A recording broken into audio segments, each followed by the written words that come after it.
బనకచెర్ల పాపమంతా గత ప్రభుత్వం బీఆర్ఎస్ పార్టీదని చెప్పి పదే పదే మా గౌరవ ముఖ్యమంత్రి రేవంత్ రెడ్డి గారు ఉత్తమ్ కుమార్ రెడ్డి గారు చెప్తున్నప్పుడు కూడా అబద్ధాలు ఆడడంలో దిట్టైనటువంటి హరీష్ రావు గారు ప్రజలను తికమక పెడుతూ మభ్య పెడుతూ ముందుకు పోతున్నారు.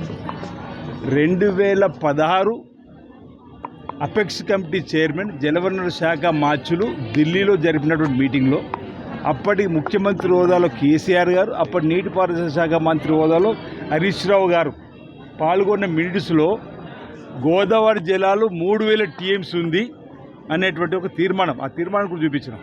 ఆ తర్వాత కేసీఆర్ గారు రాయలసీమను రత్నాలసీమగా మారుస్తున్నాడు. రోజా గారి ఇంట్లోకి వెళ్ళి చేపల పులుసు తిన్న తర్వాత తావును తప్పేంది 1000 ఎకరాలకు మీకు 1000 టీఎంసీలు మీరు వాడుకోవడానికి అవకాశం ఉందని చెప్పని.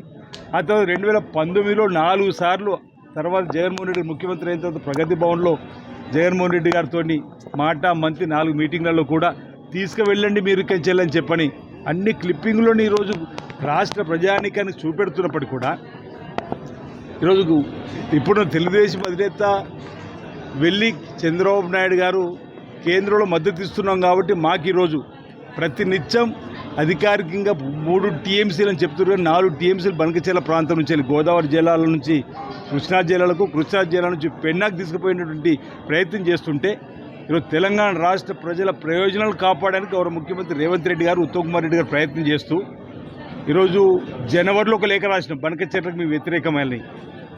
మార్చిలో ఒక ఉత్తరం రాసినాం.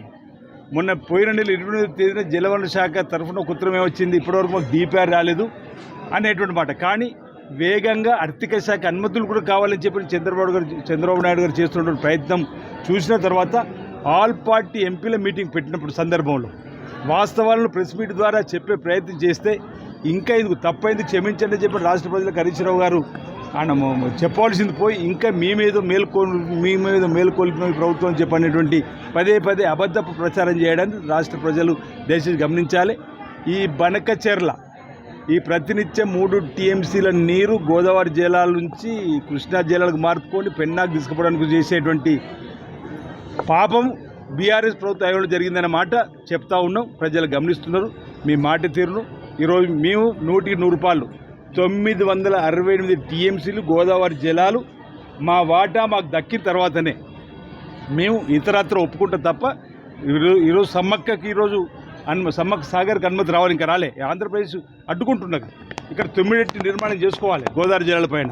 గత ప్రభుత్వం అన్నీ పక్కన పెట్టి కాళేశ్వరం ఒకటే కట్టి కూలిపోయినటువంటి కూలేశ్వరంగా మార్చి వాళ్ళు కేవలం వాళ్ళు ఏటీఎంగా మార్చుకుని తప్ప తెలంగాణ ప్రజల ప్రయోజనాలను తాకట్టు పెట్టి ఈరోజు కాళేశ్వరం కట్టుకొని వాళ్ళ ఒక కుటుంబంలో అవపడ్డది తప్ప.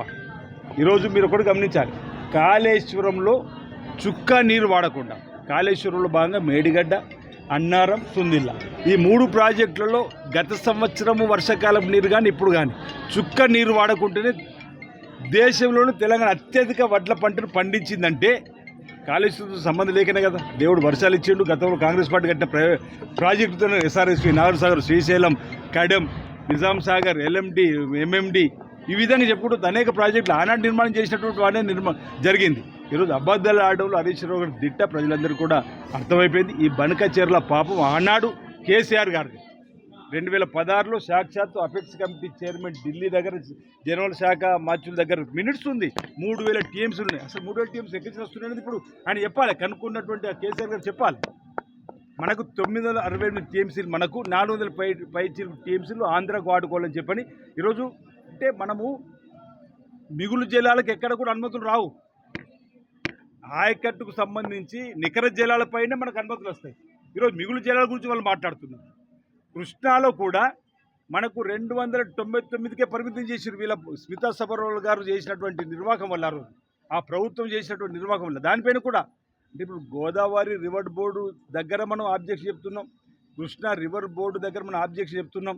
ముఖ్యమంత్రి గారి స్థాయిలో నీటిపారుదల శాఖ మంత్రి ఉత్తమ్ కుమార్ రెడ్డి గారు అందరూ కూడా అధికారులతో కలిసి నిన్నటి రోజు కూడా కలిసారు. ఇక్కడ బీజేపీ పాత్ర ఏందో చెప్పాలని చెప్పంటున్నాం. ఇప్పుడు బీజేపీ కిషన్ రెడ్డి గారు నిన్నటి రోజు ముఖ్యమంత్రి గారి సారథ్యంలో కలిసి వెళ్ళుంటే ఈరోజు ప్రజలకు అనుమానాలు రాకుండా తావి ఉంటుండే. ఈరోజు చంద్రబాబు నాయుడు గారు మద్దతు ఇస్తున్నటువంటి బీజేపీ ఆధారబాధారిగా అనుమతి ఇచ్చే ప్రయత్నం చేస్తున్నప్పుడు కిషన్ రెడ్డి గారు కలిసిపోతాడు. ఒకరోజు ముందు వారు పోయించారు. అసలు వారు విడిగా కలిసినప్పుడు ఏం చెప్పారని ఇప్పుడు ప్రజలకు చెప్పాల్సినటువంటి బాధ్యత భారతీయ జనతా పార్టీ పైన ఉంది. ఏదేమైనా ఈరోజు తెలంగాణ ప్రజల రైతాంగానికి సంబంధించినటువంటి బనక చెర్లను ఎట్టి పరిస్థితుల్లో మేము అనుమతులు ఇస్తే ఊరుకుడలేని చెప్పని నిన్నటి రోజు చెప్పడం జరిగింది. మన ఆబ్జెక్ట్ స్ట్రాంగ్గా ఫైల్ చేసినాం. ఈరోజు Godavari river board, Krishna river బోర్డులో ఆబ్జెక్ట్ చెప్పినాం. ఈరోజు కేంద్ర జనరల్ శాఖ దగ్గర చెప్తా ఉన్నాం, ప్రధానమంత్రి చెప్తాం. ఒకవేళ ఇది కాకుండా సుప్రీంకోర్టు దగ్గరకు వెళ్ళైనా న్యాయస్థానాన్ని దగ్గర తెలంగాణకు న్యాయం జరగాలని చెప్పని కాంగ్రెస్ పార్టీ ప్రభుత్వం పోరాటం చేస్తుంది. గౌరవ ముఖ్యమంత్రి రేవంత్ రెడ్డి గారి నాయకత్వం, ఉత్తమ్ కుమార్ రెడ్డి నాయకత్వం.